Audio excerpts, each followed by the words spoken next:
Welcome back my dear students in the next video of the lesson उनके मन के टिम्पे 2 page number 83 we had finished first part and now we are going to see second part page number 83 is there. So लेखक जो है author chanting करने लगा. Suddenly a ferocious bark tore the stillness of the night. अब अचानक से क्या हुआ, एक जो कुत्ता था वो जोर जोर से भौंकने लगा और वो जो रात की शांति थी वो शांति उसने भंग कर दी. आई फ्रोज यानी डर के मारे मैं तो मतलब फ्रोज हो गया. Inside Mrs growers house lights flash on and the back door was pushed open. अब तुरंत मिसेस ग्रोवर ने लाइट शुरू की और बैक डोर भी खोल दिया. Who is there called Mrs Grover. जोर से बोलने लगी कि कौन है वहां पे. आंसर और I will send the dog at you. जोर से चिल्ला के बोलने लगी कि जवाब दो कौन है वहां पे, नहीं तो मैं ये डॉग जो है उसको तुम पर छोड़ दूंगी. मुक मुक आई मम्बल्ड. मैं मुक को आवाज देने लगा. से समथिंग बट मुक was climbing up the tree. मुक कुछ बोलो ऐसा मैं बोलने लगा लेकिन मुक ने क्या किया, वो पेड़ पे चढ़ गया. When I saw Mrs Grover bend down to unleash the dog I pleaded. जैसे ही मैंने देखा कि मिसेस ग्रोवर उस डॉग को हमारे ऊपर भेजने वाली थी अटैक करने के लिए, वैसे ही मैंने उनसे विनती की, please don't send the dog at us. कुत्ते को हमारे पास मत भेजो. I will explain everything. मैं सब बताऊंगा इफ यू लेट मी. आप अगर परमिशन दो तो मैं आपको सब बताता हूँ. Speak out soon Mrs Grover shouted. Mrs Grover जोर से चिल्ला के बोलने लगी, जल्दी बोलो. I told her everything. I feared she might not believe मी. मैंने उनको सब कुछ बता दिया और मैं घबराने लगा.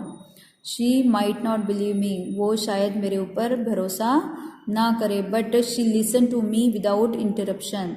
उन्होंने मेरी सारी बात सुन ली, मुझे बिना डिस्टर्ब किए उन्होंने सब कुछ सुन लिया. She just look at me with the hard green light green eyes of hers as if she was trying to see right into my heart. वो अपनी ग्रीन आईज से मेरी तरफ देखने लगी और उन्हें ऐसे लग रहा था जैसे वो मेरी आंखें पढ़ना चाहती है, मेरा मन जो है वो पढ़ना चाहती है. So she ask finally and you believe in उनके मन के टिम्पेट्यू. और वो पूछने लगी, क्या तुम्हें विश्वास है उनके मन के टिम्पेट्यू के ऊपर, तुम्हें विश्वास है. Do you think it will help, क्या तुम्हें लगता है कि ये काम करेगा. I dropped my head and said softly. मैंने अपनी मुंडी नीचे करके बोलने लगा, आई होप इट विल, मुझे ऐसे लगता है, आशा करता हूँ कि ये काम कर जाए. Well she return, if you believe so go and finish your rounds. अगर तुम्हें ऐसे लगता है कि ये जो तुम कर रहे हो, ये जो मंत्र का जाप कर रहे हो 17 टाइम्स, ये तुम कंप्लीट कर लो जाके. She turn saying and while leaving would you mind using the front gate.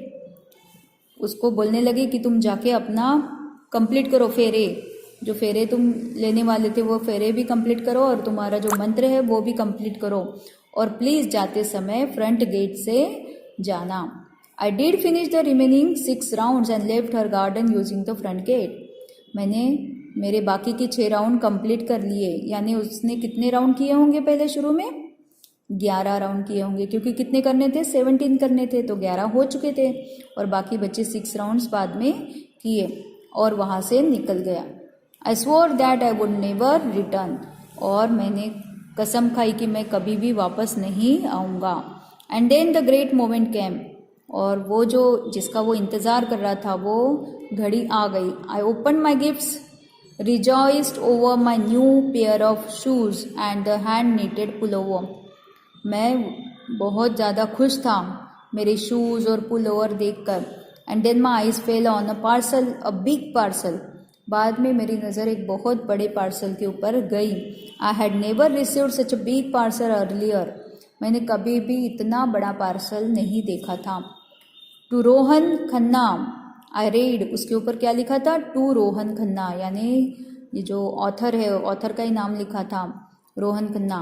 From उनके मन के टिम्पेटू, और ये किसने दिया था? उनके मन के टिम्पेटू ने भेजा था। I stared at Mook and he looked at surprise as I was. मैं मुक की तरफ देखने लगा, मुझे लगा कि शायद ये मुझे मुक ने दिया होगा, लेकिन मुक खुद सरप्राइज था इसको देखकर। My mother asked who is उनके मन के टिम्पेटू। मम्मी भी पूछने लगी कि ये उनके मन के टिम्पेटू है कौन? Isn't that N unusual name, ये बहुत ही अनकॉमन नेम नहीं लग रहा है, कुछ अजीब सा नाम नहीं लग रहा है? Yes I said very unusual Indeed. हाँ, बहुत ही ज़्यादा अनयूजुअल है, बहुत ही ज़्यादा अजीब सा नाम है। I bent over the parcel and began to unpack it. मैंने पार्सल को देखा, वहाँ पे गया और वो जो पैकिंग किया था वो निकालने लगा। आई remove the strings and the paper impatiently. उसको जो पेपर से रैप किया गया था, कवर किया गया था, वो मैं निकालने लगा। स्ट्रिंग्स यानी धागे से और पेपर से उसको बांधा गया था। Finally I remove the colourful gift wrapping and found a table tennis set. उसमें से क्या निकला? Table tennis set. It was not a brand new table tennis set but it was a fabulous one. वो बहुत नया ऐसा table tennis set नहीं था, वो पुराना ही था, लेकिन बहुत ही अच्छा था। वाओ, आई विस्पर्ड जस्ट वाओ, और मेरे मुंह से तुरंत निकला वाओ।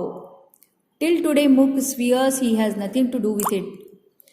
अभी तक मैं मुक को पूछता रहा, लेकिन मुक ने बोला कि मुझे इसके बारे में कुछ भी पता नहीं है कि वो कहाँ से आया है। And so do my parents, मेरे पेरेंट्स को भी नहीं पता है कि ये आखिर किसने दिया है, ये गिफ्ट किसका है, उनके मन के टिम्पेटू कौन है। आई wandered if old Mrs Grover was responsible for the surprise. अगर मुझे ऐसे लगता है कि ये किसने दिया होगा मुझे, मिसेस ग्रोवर ने। I wonder for a very long time, मैं अभी भी सरप्राइज हूँ कि वो मुझे किसने दिया है और मुझे किसके ऊपर शक है, मिसेस ग्रोवर।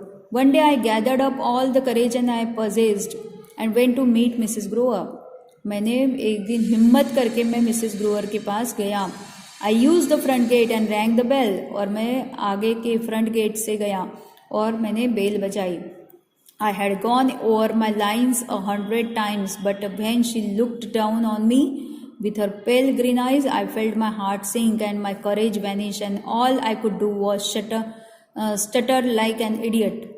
मैं बहुत बार उनके पास गया, जितनी भी बार मैं गया पूछने के लिए, उतनी बार मैंने अपना मुंह नहीं खोला और मैं हिम्मत नहीं कर पाया उनको पूछने की कि क्या आपने वो टेबल टेनिस सेट मुझे दिया था। मैं जब भी जाता था इडियट की तरह वहाँ पे खड़ा रहता था और मैं कुछ भी नहीं पूछता था। Good afternoon madam, do you, I mean did you, have you, sorry but do you believe in उनके मन के टिम्पेटू। मैं पूछने की कोशिश कर रहा था लेकिन मेरे मुंह से शब्द ही नहीं निकल रहे थे। लेकिन लास्ट में मैंने ये पूछा कि क्या आप उनके मन के टिम्पेटू पर बिलीव करते हो, विश्वास करते हो। Mrs Grover continued to look at me with a strange look in her eyes. वो मेरी तरफ देखते ही रह गई और she replied softly but seriously, yes I do believe in उनके मन के टिम्पेटू। मिसेस ग्रोवर ने क्या रिप्लाई दिया कि हाँ, मुझे विश्वास है उनके मन के टिम्पेटू के ऊपर, मुझे विश्वास है। I had wished to have somebody over for tea today. मैं भी विश कर रही थी किस चीज़ का, कि मेरे साथ चाय पीने के लिए कोई ना कोई आ जाए। एंड हियर यू आर, और तुम आ गए। देखो, मैंने भी उनके मन के टिम्पेटू के को विश किया था कि मेरे साथ चाय पीने के लिए कोई ना कोई आ जाए, तो देखो तुम आ गए। Now isn't it a perfect example of उनके मन के टिम्पेटू। अब ये जो उदाहरण है इससे ही पता चलता है कि उनके मन के टिम्पेटू काम करता है और मुझे उस पर भरोसा है। She smiled and she looked so different, almost human. अब वो जो स्ट्रिक्ट वूमन थी वो अब तो मुझे बहुत ही अच्छी लगने लगी, क्योंकि स्कूल में जब मैंने उनको देखा था उनके साथ वो बहुत स्ट्रिक्ट बिहेवियर था, लेकिन अभी मुझे उनका बिहेवियर कुछ अलग ही लगा। वो बहुत ही अच्छे से स्माइल करके मेरे से बात कर रही थी। From that day onwards Mook and I went to see old Mrs Grover quite often. और उस दिन से मैं और मुक दोनों हम मिसेस ग्रोवर से मिलने के लिए जाते हैं। Not only because she made the best tea and had the best cookies, no we went because we liked her. सिर्फ वो मुझे चाय और कुकीज़ देती है इसके लिए नहीं, लेकिन वो बहुत अच्छे से बिहेव करती है और मुझे अच्छी लगती हैं, इसलिए हम लोग उनके पास उनको मिलने के लिए हमेशा जाते हैं। And then we had one thing in common, हमारे पास एक चीज़ दोनों के पास कॉमन थी, मिसेस ग्रूअर के और मेरे पास। कौन सी कॉमन थी? वी ऑल बिलीव इन उनके मन के टिम्पेटू।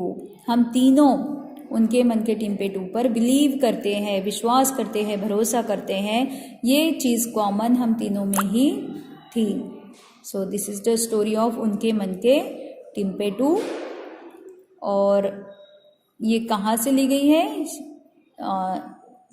साइग्रुन श्रीवास्तव उनका नाम है जिन्होंने ये लिखी है। और कौन सी बुक में से ली गई है? सम मोर शॉर्ट स्टोरीज में से लिया है। सो बहुत ही अच्छी स्टोरी है ये। इसके क्वेश्चन आंसर्स मैं बाद में आपको भेजूंगी, एक बार फिर से आप रीड करोगे। और ये जो वर्ड्स अंडरलाइन दिख रहे हैं ना आपको, these are all dictation words for you. इनको लिखना है अच्छे से नंबरिंग करके, ठीक से। आपकी जो डिक्टेशन की बुक होंगी ना, नोटबुक, उसमें इससे लिखना है। Okay, thank you so much, have a nice day.